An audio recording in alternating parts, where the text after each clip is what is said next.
Olá a todas e todos. Estamos iniciando mais um encontro virtual nosso para discutir algumas das frases que fomos postando ao longo dessa terceira semana.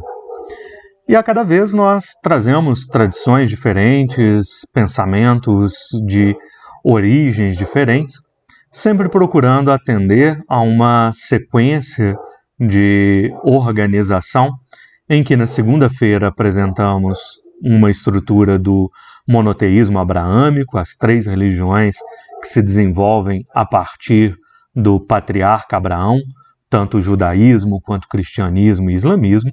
Na terça-feira trabalhamos com religiões de origem oriental, japonesas, chinesas, e mesmo ali do Oriente Médio, persas e etc. Na quarta-feira trabalhamos sempre com o mundo antigo, mítico, envolvendo tanto mitologia grega quanto egípcia, babilônica, nórdica. Cada vez trabalharemos com uma diferente. Na quinta-feira apresentamos algo do pensamento originário das Américas, seja indígena ou de origem africana, como que esse pensamento nos ajuda a nos formar como americanos. E, na sexta-feira, algum pensamento reconhecido como secular ou de filosofias que não são exatamente religiosas. Tratando dessa forma, nós começamos com um pensamento monoteísta, dessa segunda-feira, que é extraído do livro Corão, o livro sagrado para os islâmicos.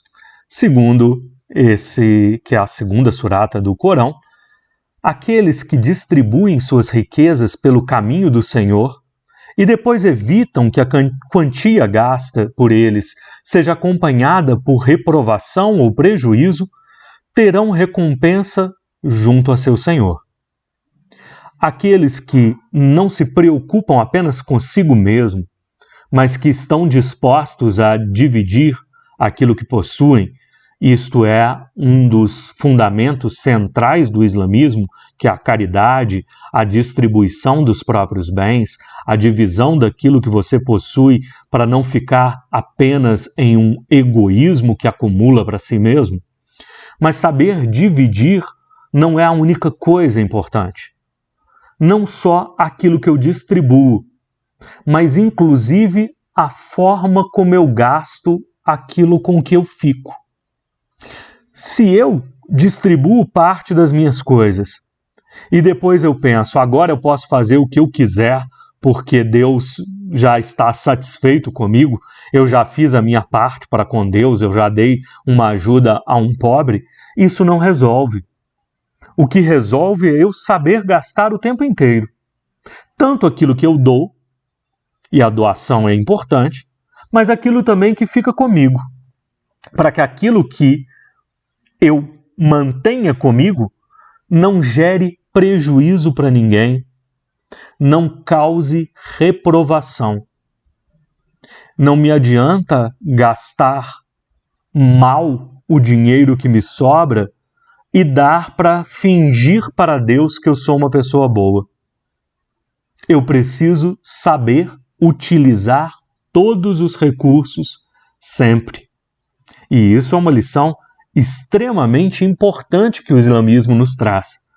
Uma lição bastante próxima àquilo que está apresentado pelo Lao Tse no livro Tao Te Ching, que é um dos livros fundamentais para o taoísmo.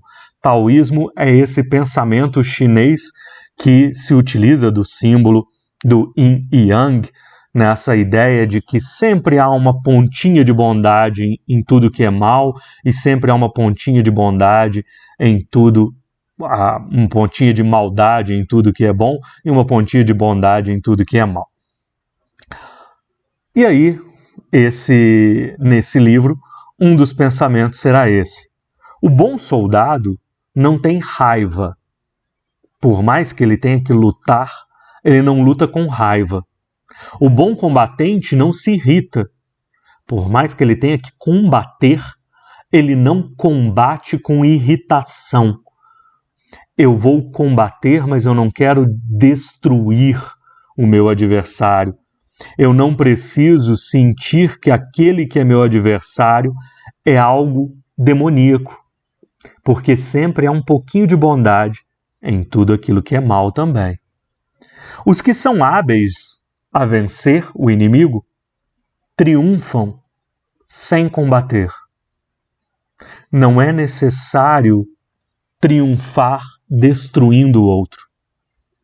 É possível triunfar convencendo o outro. Um dos recentes episódios que a Marvel criou para uma série chamada O que Aconteceria Se, né, que é uma série extraída dos quadrinhos, já existia esse pressuposto da Marvel, que é sempre pensar alternativas, o que poderia acontecer de diferente se algo mudasse. Num desses episódios, eles colocam como se o Pantera Negra fosse um novo Senhor das Estrelas. Um personagem Pantera Negra que é de um dos filmes da Marvel, filme que recebe seu nome, misturado com um personagem de outro filme, que é o dos Guardiões da Galáxia. Se o Pantera tivesse ido ao espaço, segundo essa leitura, ele poderia ter convencido o Thanos a não destruir metade do universo. Sem combater, sem luta, porque ele é o bom soldado. Aquele que convence ou aquele que triunfa sem precisar combater de verdade. Ele consegue convencer o outro usando seus argumentos.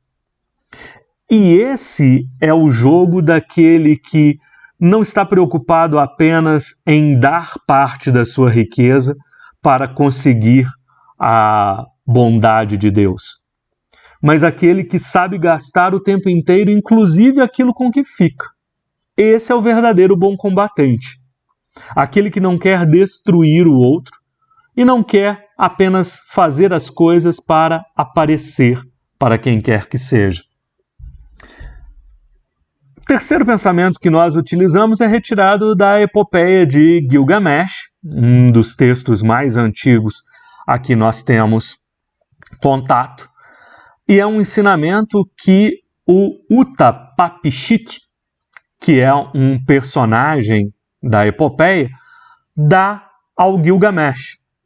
Esse personagem, ele é um sobrevivente do dilúvio contado pelos babilônios. De acordo com a epopeia, houve também um dilúvio, também por causa de decepção das divindades com os seres humanos, e quem sobreviveu nessa história não é o personagem Noé, como acontece na tradição bíblica, mas o Utapapishit. Ele, sobrevivente, aconselha ao Gilgamesh que está procurando a imortalidade, está tentando se tornar imortal. O Gilgamesh procura esse personagem porque ele sobreviveu, ele é um sobrevivente. E ele responde: tu desperto o que alcanças? Estando desperto, esgotas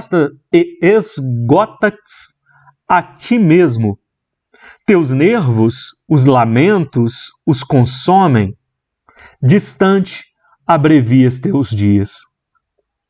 A vida do homem, de acordo com essa estrutura, não foi feita para se tornar imortal, porque se tornasse imortal, o homem só estaria esgotando a si mesmo, porque o homem sempre está buscando não aquele verdadeiro combate que o Tao Te Ching apresenta, mas o combate de destruir o outro. Apenas se esgota nessa luta, apenas se esgota neste combate. Se o homem descobrisse o que é o verdadeiro combate, que este verdadeiro combate está no convencimento, no conversar com os outros, no se aproximar aos outros, no dar e saber gastar o que sobra, aí valeria a pena. Mas enquanto o homem só está preocupado a estes combates de destruição, não adianta. O que ele alcança estando desperto? Nada. Apenas esgota-se. Um exemplo de uma bela combatente é a Harriet Tubman, uma abolicionista que viveu nos Estados Unidos e foi reconhecida como Moisés.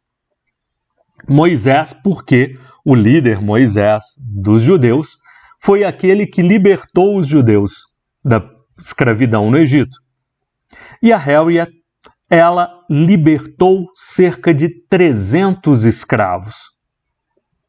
Ela ia até onde eles estavam escravizados e conseguia libertá-los e levá-los até quilombos onde eles poderiam viver como pessoas livres.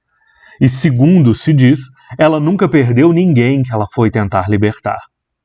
Esta lutadora, esta mulher que com sua luta conseguiu, em um Estados Unidos bastante escravocrata ainda, libertar esse grupo de pessoas, dizia: "E eu rezei para Deus me tornar forte e capaz de lutar. E foi o que eu sempre pedi desde então. Capaz de lutar uma luta que era para libertar os outros, não para destruir aqueles que escravizavam, mas para libertar aqueles que eram escravizados, para combater sem pensar na necessária destruição. Por isso ela é um grande exemplo para nós." E fechando mais essa semana, temos o Solomon, que escreveu este livro Espiritualidade para Céticos, que é uma forma de falar sobre as questões da espiritualidade, do envolvimento com o espírito para aqueles que não creem. E segundo ele, ciência e religião envolvem não tanto crenças ou sistemas de crenças opostos, quanto maneiras diferentes de ver o mundo. A ciência pode insistir em explanações causais objetivas. A religião prefere uma visão animada e intencional do mundo. Não quer dizer que uma coisa exclua a outra ou que uma coisa seja melhor do que a outra. A diferença é que a ciência vai buscar provas para cada uma das coisas que pensa e a religião vai acreditar que as coisas não têm provas necessárias. Elas são assim porque há uma intenção que elas sejam assim. A intenção do que seja considerado como divino para cada uma das religiões, ou do que seja considerado como sagrado para cada uma das religiões. Buscar as respostas, como a ciência faz, ou acreditar nessa intencionalidade, como as religiões fazem, não são coisas que precisam excluir-se uma a outra em um combate que destrua a opinião do outro. Mas pode ser um bom combate em que cada uma tente aprender com a outra e tornar-se melhor a partir do que o outro oferece. Por hoje, era essa a nossa intenção. Um grande abraço a todas e todos e até a próxima.